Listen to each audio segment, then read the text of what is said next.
এই উপমহাদেশের কিংবদন্তির নেতা, আফ্রিকা ল্যাটিন আমেরিকার মুসলিম জননেতা হিসেবে পরিচিত এবং সত্যিকার অর্থেই একজন গণমানুষের নেতা মৌলানা আব্দুল হামিদ খান ভাসানীর কে স্মরণ করে আজকের আলোচনা সভার অত্যন্ত সংগ্রামী সভাপতি, বাংলাদেশ জাতীয়তাবাদী দলের ভাইস চেয়ারম্যান, সাবেক এমপি এবং বাংলাদেশের প্রথিতযশা রাজনীতিবিদ জনাব শামসুজ্জামান দুদু, আমাদের সঙ্গে আজকে আছেন এই দেশের একজন বরেণ্য বিশিষ্ট এবং অভিজ্ঞতায় সমৃদ্ধ মেধাবী ব্যক্তিত্ব, যিনি একাধারে একজন অত্যন্ত মেধাবী ছাত্র ছিলেন, যিনি একাধারে একজন অত্যন্ত সফল শিক্ষক ছিলেন এবং একজন বিপ্লবী রাজনীতিবিদ ছিলেন, অর্থনীতিবিদ, এবং এখন যিনি আমাদেরকে তার অভিজ্ঞতা দিয়ে সমৃদ্ধ করছেন প্রফেসর মোহাম্মদ মাহবুবুল্লাহ, ডক্টর মাহবুবুল্লাহ। এখানে উপস্থিত আমাদের আরেকজন নেতা, বিএনপির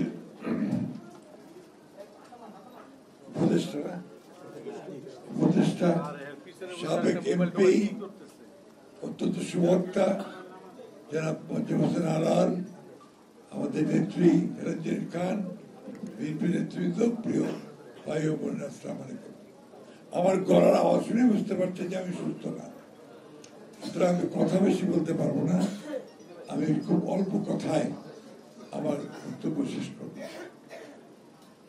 মৌলানা আব্দুল হামিদ খান ভাসানী এই উপমহাদেশের ব্যতিক্রমী রাজনীতিবিদ ছিলেন।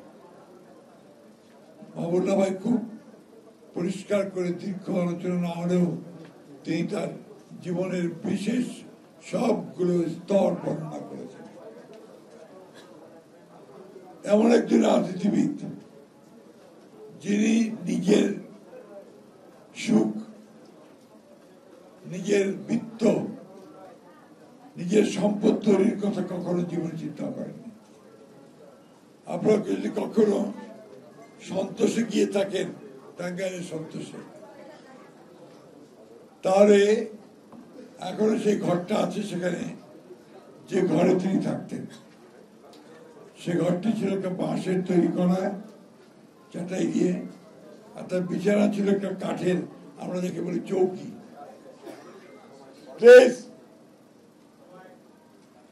কাঠের চৌকি, তার মধ্যে একটা পাতলা তোষক চাল দিয়ে তিনি থাকতেন। মশারিটা পেছনে ওই বাঁশের বেড়ার মধ্যে লাগানো থাকতো। এই দৃশ্য যারা দেখেননি তারা চিন্তা করতে পারবেন না। অর্থাৎ আমি এই যে কথা বলছি যে তার জীবন যে কতটা সহজ এবং স্বাভাবিক ছিল এবং একেবারেই সাধারণ মানুষের মতো ছিল, এটা ওটা না দেখলে টের পাওয়া যেত না। এই মানুষটি তার সারাটা জীবন এই দেশের কৃষক, শ্রমিক, কামার, কুমোর, মেহনতি মানুষের জন্য সংগ্রাম করেছে, লড়াই করেছে। তার সম্পর্কে বহু গল্প আছে, বহু ইতিহাস আমাদের বিশিষ্ট ইতিহাসবিদেরা, সমাজবিদেরা তার উপরে অনেক রিসার্চ করেছেন।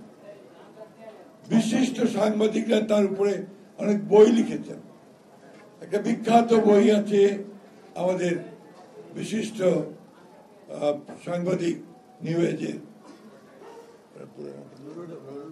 রুল কবির, রেড মৌলানা, লাল মৌলানা। কেন? যে তিনি যে কথাগুলো বলতেন বড় ভাষায়, এটা একমাত্র সমাজতন্ত্রীরা বলতেন, বামপন্থীরা বলতো সাধারণ কামার কুমার কৃষক শ্রমিক মেহনত মানুষের উন্নয়ন ছাড়া কোনো উন্নয়ন হতে পারে না, যেটা ছিল তার সঠিক বক্তব্য। এবং অনেকে তাকে বলতো তিনি সমাজতন্ত্রী, কেউ তাকে বলতো ইসলামপন্থী, কিন্তু তিনি কখনো এই দুটোর মধ্যে বিরোধ দেখতে পাননি।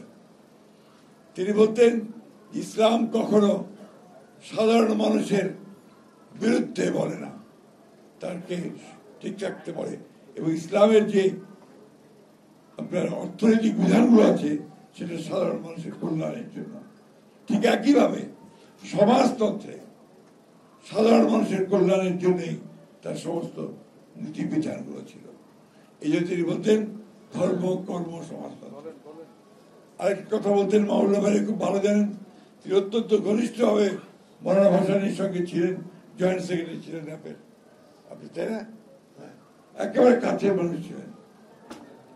এই মানুষটিকে যত দেখা যায় যেত, যত কাছে যাওয়া যেত, ততই অভিভূত বিস্মিত হতে হতো যে একটা মানুষ কিভাবে তার সমস্ত জীবনটাকে রাজনীতির জন্য, মানুষের জন্য, সাধারণ মানুষের কল্যাণের জন্য নিয়োগ করতে পারে। মাফ করবেন, মৌলানা আব্দুল হামিদ কাসেমি আপনারা শুনেছেন ইতিমধ্যেই, তিনটে জেনারেশন, আমাদের ব্রিটিশ ভারত, পাকিস্তান এবং বাংলাদেশ, এই তিনটি সময় তিনি কিন্তু যতদিন বেঁচে ছিলেন প্রচন্ড দাপটের সঙ্গে তার অস্তিত্ব প্রমাণ করেছেন। আমার এখনো মনে আছে 69-এর সেই গণঅভ্যুত্থানের ঠিক আগে আগে যেটা মামুল ভাই বললেন যে কিভাবে শুরু হলো সেই হরতালের মধ্যে দিয়ে, তারপরে শেষের দিকে যখন 69-এর গণঅভ্যুত্থান চূড়ান্ত পর্যায়ে যাচ্ছে, মানুষের আন্দোলন, সেই সময় আমাদের পল্টন ময়দানে একটা জনসভা হচ্ছিল, আপনি ছিলেন কি মনে নেই, সেখানে হঠাৎ করে পুলিশের গুলিবিদ্ধ একটি লাশ আসলো। সেই লাশটি তুলে দেখে তিনি বললেন আর কোনো কথা নয়, ভায়োলেন্স ভায়োলেন্স ভায়োলেন্স, তিনটা শব্দ উচ্চারণ করেছিলেন, এবং সমস্ত ঢাকা শহর সহ সারা দেশে আগুন জ্বলে উঠেছিল। এবং মৌলানা ভাসানী জানতেন যে কি করে জনগণের যে ক্রোধ তাকে কিভাবে সরকার উৎখাতের দিকে নিয়ে যাওয়া যেতে পারে। তারপরে কয়েকদিন পরে টাইম ম্যাগাজিনে লেখা হলো দ্য প্রফিট অফ ভায়োলেন্স। এইভাবে সারা বিশ্বেই কিন্তু তার একটা প্রভাব ছড়িয়ে পড়েছিল তার রাজনীতিতে। মৌলানা আব্দুল হামিদ কাসেমি এই দেশের স্বাধীনতার স্বপ্ন দেখেছিলেন বহু আগে, সেটা আপনারা শুনেছেন। মৌলানা আব্দুল হামিদ কাসেমি এই দেশকে, রাষ্ট্রকে একটা সত্যিকার অর্থেই কল্যাণমূলক রাষ্ট্র হিসেবে দেখতে চেয়েছিলেন, সেটা তিনি দেখে যেতে পারেননি। আমাদের নেতা স্বাধীনতার ঘোষক শহীদ প্রেসিডেন্ট জিয়াউর রহমানের মধ্যে তিনি সেই নেতা দেখতে পেয়েছিলেন যে নেতা হয়তোবা এই দেশের ভাগ্যে পরিবর্তন আনতে পারে। সেই নেতাও বেশি দিন টেকেনি, মাত্র 3 বছর পরে শহীদ প্রেসিডেন্ট জিয়াউর রহমানকে আমরা হারিয়েছি। বন্ধুগণ, আমরা যারা বিএনপি করি, আমাদের একটা দায় আছে মৌলানা আব্দুল হামিদ কাসেমির প্রতি। সে দায়টা হচ্ছে তিনি আমাদের নেতাকে, শহীদ প্রেসিডেন্ট জিয়াউর রহমানকে তিনি দোয়া করেছিলেন এবং অনুমতি দিয়েছিলেন মশিউর রহমান জাদু মিয়াকে যে জিয়াউর রহমানের সঙ্গে একসাথে কাজ করো, যে কারণে পরবর্তীকালে মশিউর রহমান জাদু মিয়া সাহেব তার ন্যাপকে নিয়ে বিএনপির সঙ্গে মার্চ করে গিয়েছিলেন, একখানে হয়েছিলেন। আজকে যে বিএনপিতে দেখবেন যে একটু বয়স্ক যারা আছেন বেশিরভাগই কিন্তু সেই ন্যাপ থেকে আসা মানুষ, অর্থাৎ মার্চ করে গিয়েছিল। এই যে দায়গুলো, এই দায়গুলো আমাদের স্বীকার করা উচিত। আমাদের মৌলানা আব্দুল হামিদ কাসেমির বই পড়া উচিত, তার জীবনী পড়া উচিত, এবং তাকে আমাদের ফলো করা উচিত। বন্ধুগণ, আমরা সেটা করি না, আমরা আজকাল কেউ পড়ি না, পড়াশোনা তো বাদ দিয়েছি। এই একটা মোবাইল সেট আছে, এটার মধ্যে যত রকমের ফেসবুক আর যেটা করতে থাকি, আর কোনো কিছু দেখার আমাদের দায় আমাদের কাছে নাই। এবং সেই জন্যই আজকে বাংলাদেশের রাজনীতি একটা বিভ্রান্ত অবস্থার মধ্যে চলে যাচ্ছে, কনফিউজ পলিটিক্স। এমন এমন জিনিস এসে ঢুকছে যেটা বাংলাদেশের মানুষ চিন্তাই করতে পারে না, যেটা বাংলাদেশের সোল নয়, আত্মা নয়। আজকে দুর্ভাগ্যক্রমে এই বর্তমান সময়টা অত্যন্ত একটা জটিল সংকটের সময় উপস্থিত হয়েছে। অনেক আশা আকাঙ্ক্ষা ভরসা নিয়ে আমরা 16 বছর লড়াই করেছি ফ্যাসিবাদের বিরুদ্ধে, বিএনপি লড়াই করেছে। আমাদের অসংখ্য নেতা কর্মী আমাদের গ্রেফতার হয়েছে, মিথ্যা মামলা হয়েছে, নিহত হয়েছে, শহীদ হয়েছে। আমরা আজকে ছাত্র জনতার একটা অভ্যুত্থানের মধ্যে দিয়ে 24-এর জুলাই যে আন্দোলন শুরু হয়েছে, 5ই আগস্টে যার শেষ হয়েছে শেখ হাসিনার এই দেশ থেকে চলে যাওয়া নিয়ে, সেই অবস্থাটাকে, মানুষের সেই আকাঙ্ক্ষাটাকে, মানুষের চাওয়াটাকে কিন্তু আমরা সঠিকভাবে ধরতে পারছি না। আজকে এই সরকার, অন্তর্বর্তীকালীন সরকার, আমাদের সকলের সমর্থনে তারা এসছে, চেষ্টা করেছে যে রাজনৈতিক কাঠামোটাকে একটা জায়গায় নিয়ে আসার, কিন্তু সেটা কতদূর এই জনগণের আশা আকাঙ্ক্ষার সঙ্গে তার সামঞ্জস্য থাকছে সেটা কিন্তু এখনো বলার সময় আসেনি।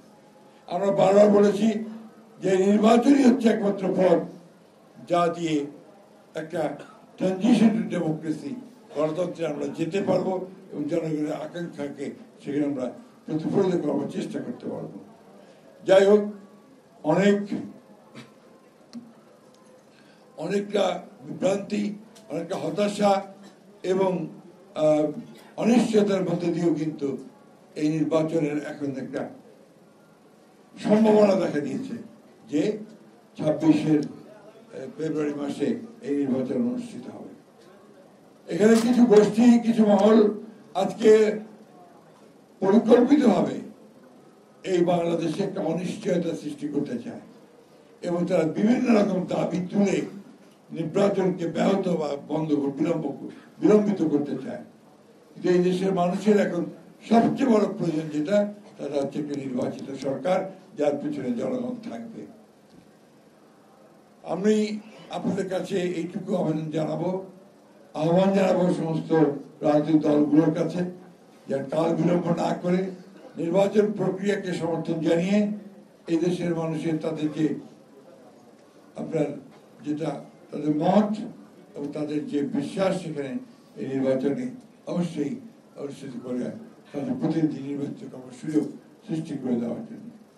অর্থনীতির অবস্থা দিন দিন খারাপ হচ্ছে, নির্বাচিত সরকার না থাকলে এটা আরো খারাপ হবে। আইন শৃঙ্খলা পরিস্থিতি খুবই খারাপ হচ্ছে, নির্বাচিত সরকার না থাকলে খুবই খারাপ হবে।